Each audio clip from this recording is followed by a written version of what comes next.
Hi, this time on Mutant Memories, I have an action-packed issue, New Mutants number 6.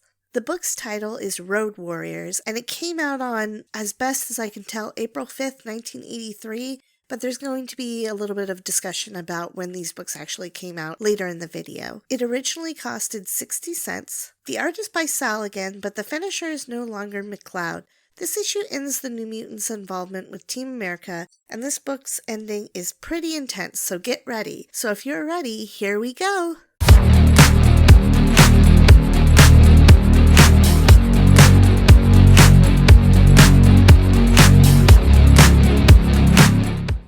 Okay, so this is a rant, and if you don't care about the congruity or the question I asked last video about where the X-Men are or the true timeline of Team America, I'll give you a timestamp to skip to, because this is going to be a little bit of a... I'm going to kind of get off topic here for a second.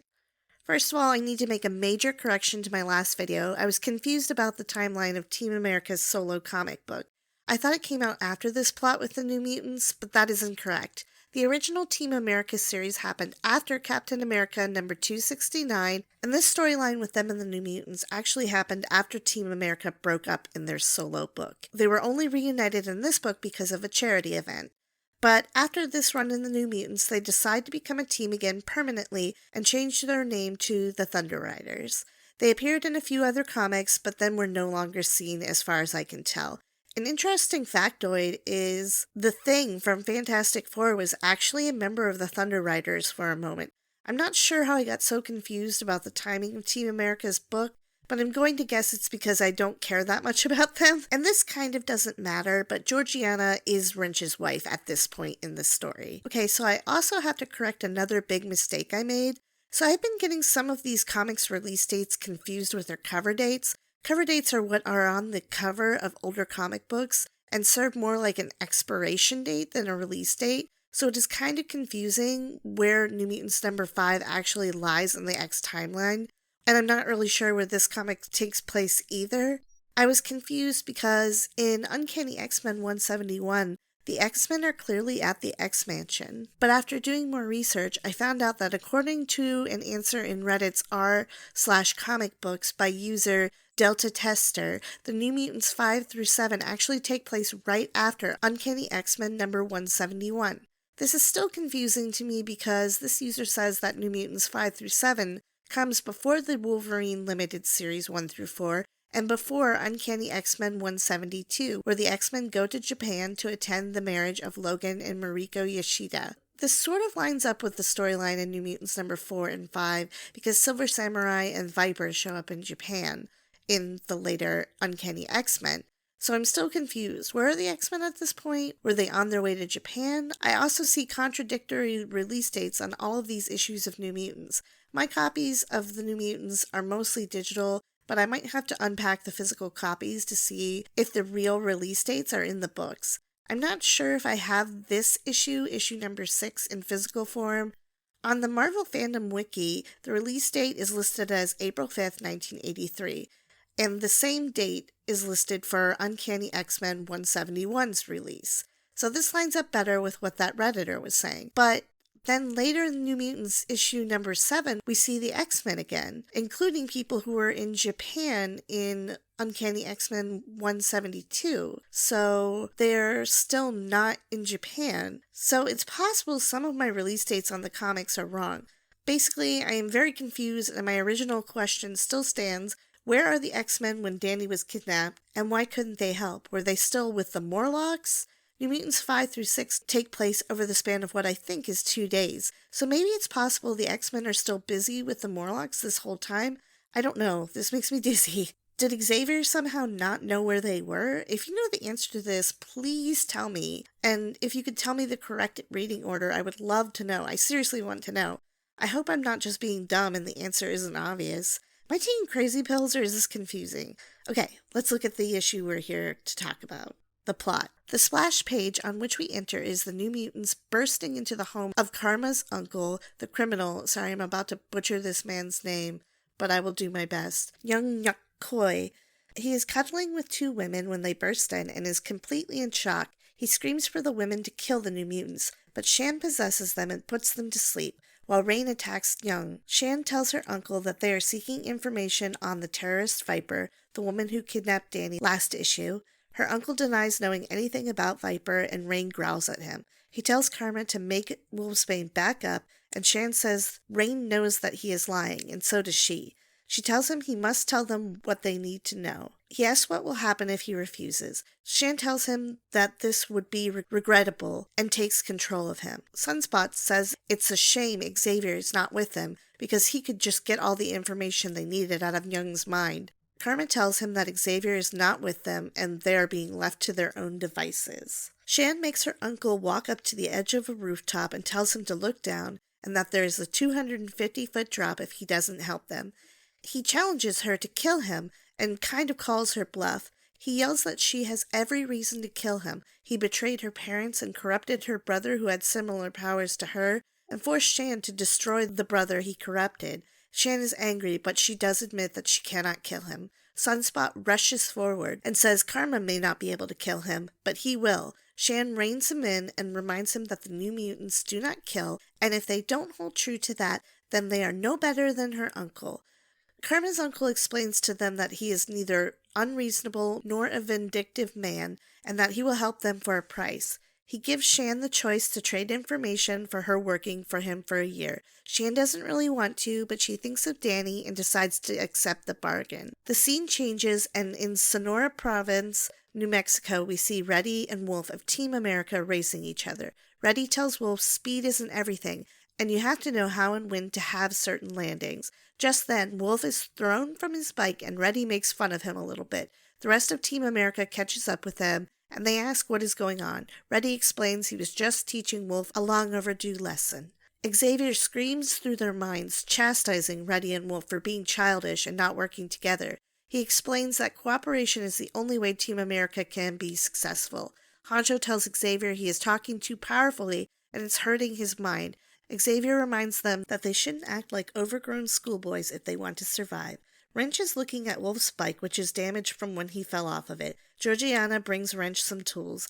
Wolf tells him he better fix it right the first time. Hancho yells at the two troublemakers that they accomplished nothing by doing this, and that Dani Moonstar is counting on them to be successful.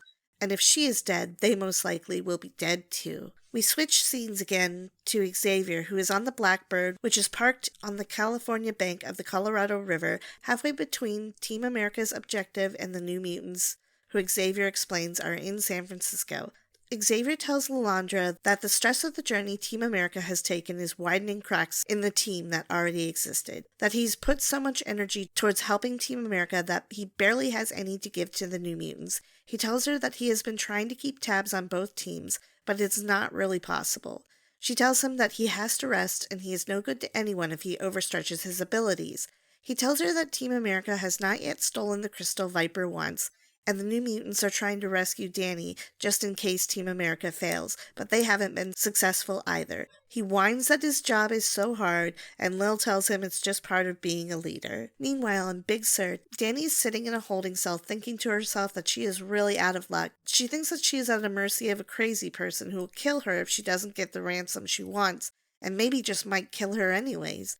Dani wonders if there's any guards outside of her cell to use her power on, but there is only a camera. She wishes she could use her power through the camera, scaring whoever is watching the way she did to Viper in the last issue. On the other end of the camera, Harada-san, or as he is commonly known, the Silver Samurai, is watching Dani. He thinks about what a strong spirit she has and wonders if Xavier knows what he has in teaching her. Viper comes into the room fresh from a shower and asks how Dani is doing. Harada says Dani is dangerous and should be killed. Viper tells him all in good time, and that she wishes to kill Dani creatively, and she is also curious about Dani's power. Viper asks what has been going on with Samurai, and that he seems distracted, and she cannot allow this in anyone who works with her, even someone she cares about. He explains that his father is dead. Viper apologizes, saying she knows how much his father meant to him, then asks him if he will be going home to Japan to get the inheritance, and he gets very angry. He explains he no longer has an inheritance, and that his half-sister, Mariko, yes, that Mariko, the one that Wolverine is engaged to at this point in the X universe, stole his rightful spot upon their father's death to lead Clan Yashida. He is like super angry, and also he is really mad that she is marrying a gaijin, Wolvie. Viper suggests that after they finish their business with Team America and Dani that they go to Japan to reclaim what is rightfully his. He agrees and says he will destroy Mariko and Logan if they stand in his way. At Black Mesa, we are shown a fortress, and the exposition explains that no one knows who built the fortress, that the government has been paid off to ignore it, and that anyone who can't be bought off simply disappears. Resting against a rock are some of the members of Team America. Georgiana says that Team America did some fine writing. Wolf and Reddy actually play nice for once, and each claims the other helped them to succeed. Reddy says that this must have been what Xavier meant by them using teamwork. Cowboy slides down the hill to find both Reddy and Wolf asleep. Xavier explains in Cowboy's mind that he put the two of them to sleep because they deserved to rest because they worked so hard. He also says with Reddy and Wolf asleep, it'll be easier for him to hone their mutant abilities because they don't have their defenses up. Okay, this seriously sounds really creepy. Cowboy, rightfully I think, says better them than me, and that he doesn't want Xavier poking around in his head. Cowboy tells Georgiana he needs a hand with the bikes. Georgiana says the fortress looks scary, and she hopes Wrench and Honcho are okay. Then it switches to Wrench and Honcho inside the complex. Wrench says, heck of a way to earn a living to Honcho, and Xavier warns them telepathically that there are guards up ahead. Honcho tells him thanks and takes out the guards. Honcho tells Wrench to wear the guard uniforms, and Wrench says, but they are girls, because the guards are girls. Honcho tells him the outfits are so bulky no one will notice. Wrench asks who the guards are, and Honcho tells him they are AIM, Advanced Idea Mechanics, who are a criminal think tank. Xavier tells them that he scanned the guards' heads before they were taken out, and he will telepathically guide them to where the crystal they seek is being held. Honcho asks Xavier what is going on in the fortress, and Xavier says he senses something called Project Matrix, but that most of the people working on the project had very strong psychic shields. Xavier tells them those working on Project Matrix are excited, but they also seem a little afraid. Wrench says he can empathize. Honcho and Wrench reach the vault where the crystal Viper wants them to steal is being held. Wrench goes to work cracking the safe. While Wrench cracks the safe, the two members of Team America are spotted, and guards begin to shoot at them. Wrench still manages to open the safe, and Honcho screams for him to just grab the crystal. Wrench admires it for a second, and then grabs it, and they both run. But even before they can take a few steps, there is a massive explosion. The other members of Team America see the fortress explode and scream out for Wrench and Honcho, who are currently inside. Back with Xavier on the Blackbird, a psychic attack from Black Mesa comes over Xavier's mind, completely overwhelming him, and by extension Lilandra as well due to their psychic connection. We are thrown back to Big Sur again, and we see the New Mutants are at Viper's estate. They defeat one of the guards. Shan tells the group that Xavier is not answering her mind calls. Bobby, being the smart aleck he is, responds he's probably too busy with his new darlings, Team America. Sam asks Bobby, I thought they were your heroes, to which Bobby replies that they were until he met them. Shan tells the group it is getting late, and they can no longer wait for the professor to give them any help. She tells them to be quiet, but at this point Karma hears a disembodied voice. She asks in her mind if it's Professor Xavier, and the voice responds, hardly, dear girl. I am that which will bring his destruction, and you shall be my instrument. Shan is terrified and screams, no, very loudly. This brings the attention of the searchlights and the guards at Viper's fortress. Guards rush towards them, but Cannonball is like, I don't think so, and blasts through them, crashing through the guards and scattering them everywhere. Sunspot changes into his solar form and throws a truck at the generator of the building, which makes all the lights and electronics go out. Karma knows this is perfect and possesses two guards on her way, making them attack all the other guards. Dani is still in her cell when she feels what she thinks is an earthquake. A large hole is broken in the cell that is holding her.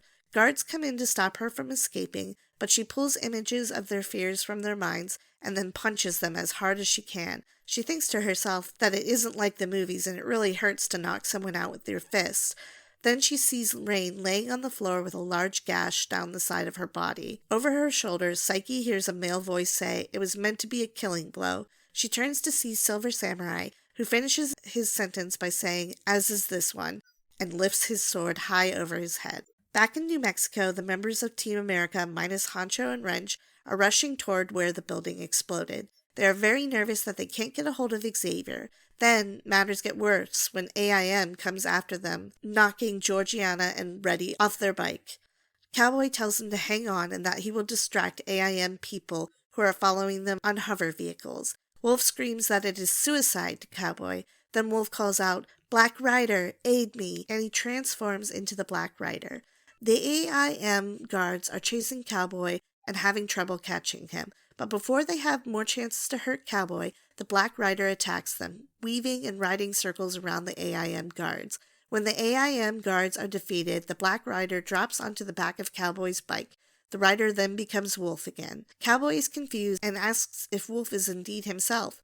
Wolf says yes, and he explains he is so much more too, that being the Black Rider is amazing. He and Cowboy see more hovercrafts coming towards them, and they are now ready to team up again to take them all out. Back at Viper's, Dani is at the mercy of Silver Samurai, who says her mind phantoms are no match for him. But before he can strike her, Cannonball blasts into him. Sam tells Samurai that he deserves a rematch from their fight in New York. Sunspot tells him to back off and begins to attack Silver Samurai. The Samurai is shocked when Sunspot hits him. He actually can feel it through his armor. So Samurai uses his teleporter and teleports away again to Sunspot's displeasure. In another area of the fortress, Viper and Karma are facing off. Viper is resisting until the Silver Samurai comes and distracts her. This allows Shan to take over. For a moment, it seems Karma may be the victor, but Samurai hears Viper speak with Karma's voice and he knows something is going on. So he strikes Viper, which for some reason hurts Karma as well.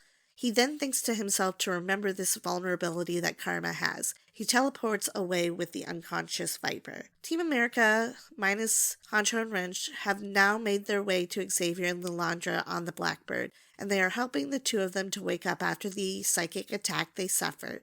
They ask what happened, and Xavier explains it was a powerful attack from a mutant entity, but after the explosion, he didn't sense it anymore. He goes on to say it didn't seem like a death, but a birth when the explosion happened. He tells Team America that they have to fly to San Francisco and that he has been out of touch with the New Mutants for too long. Reddy, I think it's Reddy, says they aren't leaving without Cowboy and Wolf. Xavier says they won't because they will make it to the plane before he plans to take off. Pointing towards the outdoors, Wolf is seen carrying Cowboy onto the Blackbird. Dani and Shannon and the rest of the New Mutants have a happy reunion, and Dani is so happy to see Shan again she hugs her. Shan teases her about her outfit, and Dani replies, "Not in front of the guys." Shan tells everyone that the samurai cut Wolf's bane, but she will probably be fine because she is healing very fast. Dani tells Shan that Rain told her about the deal Shan made with her uncle, and Dani says she will not allow her to go through with the deal she made, but Shan says that she gave her word. Suddenly the professor pops into all their minds and tells Shan she shouldn't have done anything without his permission. Karma tells them that they couldn't wait any longer for him, so she moved forwards. Xavier congratulates them, though, and it all seems like it might be fine until Karma begins to hear the mysterious voice again. She begins to freak out and scream in Vietnamese. Offshore, Silver Samurai and Viper are on a boat. Viper tells Samurai to dispose of the New Mutants because she hates loose ends. He presses a button and all of Viper's compound explodes in a fiery burst. Xavier panics because he can feel the New Mutants' minds begin to panic and then nothing at all, oblivion. He tells Team America they must get to California as fast as they can. And that's the end of this issue. Thoughts I had on the original reading. So when I originally read this, it was actually quite a time after I read New Mutants number 5. I remember thinking that I wished that I had read it sooner because it was a much better comic story-wise than New Mutants number 5 was. I actually don't own this comic yet physically, so I didn't read it until I think 2013 when I was in college, and it was up digitally. This wasn't one of my favorite issues or anything, but it was an okay read, and it didn't make me angry like New Mutants number 5 did. I remember not being very fond of the art, and this time around I'm still not a fan of the art, but I'll go into this more in a minute. I wish I had read this closer to when I read the New Mutants number 5, but it just wasn't possible back then. There were websites detailing what happened, but there was no comics up on Marvel's website until a few years after I read New Mutants number 5, I think. But really, this comic was mostly forgettable for me. I have no memories attached to this issue other than remembering it was a little bit better than the last. I know this section of the video has been a bit scant for the past few issues, but later on, around New Mutants 13 or so, I will have a lot more to say about my initial impressions and feelings and memories of reading this as a child and a young teen because I had way more experience with the later issues of New Mutants. Thoughts upon rereading. So, my thoughts upon revisiting this issue are that I kind of freaked out a little too much about my hatred for the last issue. I was dreading this issue too because it was a continued storyline from 5, but honestly, when I sat down and forced myself to read it, I was pleasantly surprised. I actually enjoyed the issue. I thought the pacing was good. I liked the way the story had quick cuts between the three groups of Team America, Professor and Lil, and the New Mutants. It made things feel really intense and exciting. I also loved the action sequences. I still don't really like Team America, and I definitely don't understand why they are sharing the spotlight with the New Mutants in a New Mutants comic book, but they were a lot more tolerable in this book.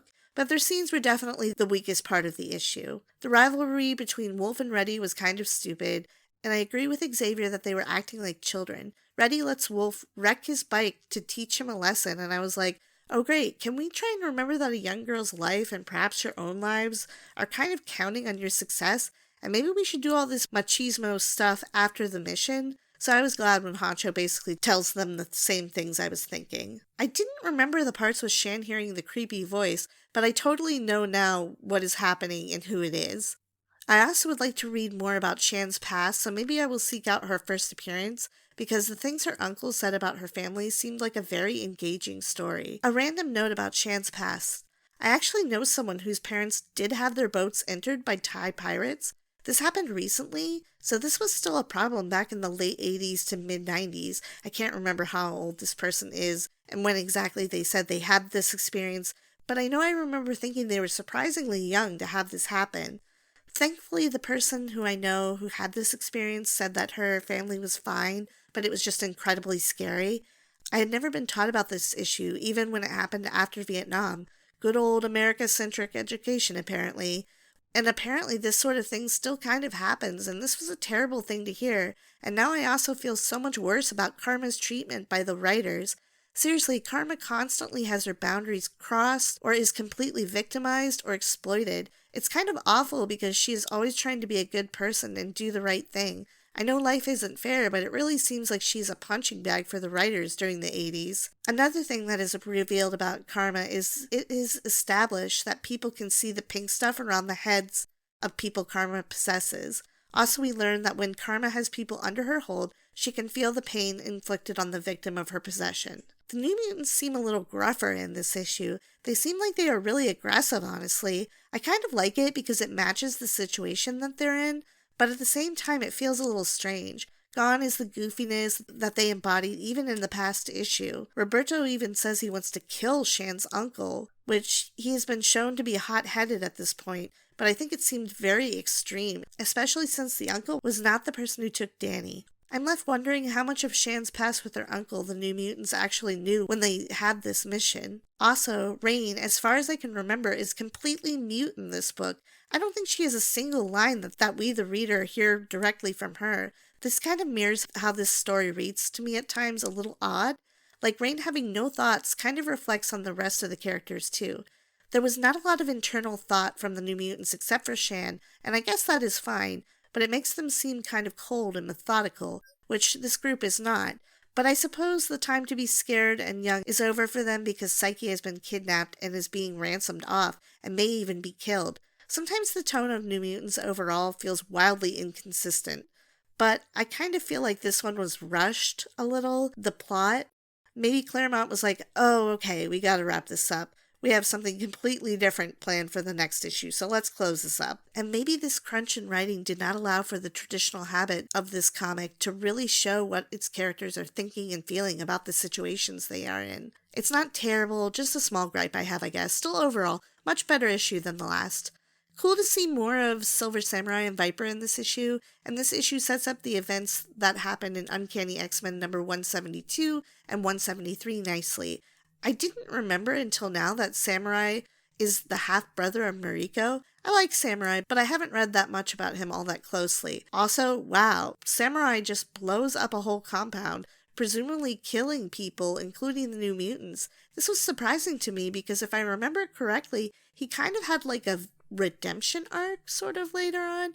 I know he later works with Wolverine. Maybe he isn't all the way good. Maybe he's just kind of morally gray. I don't really know. But blowing up people seems pretty evil to me.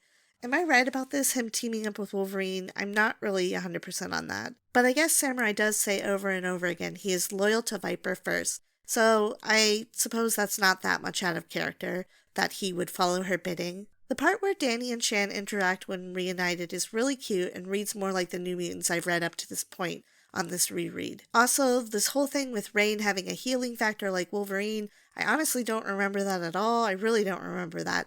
I wonder if this is something that keeps happening throughout the series, because I don't remember it being mentioned in later issues at all, but maybe I just forgot.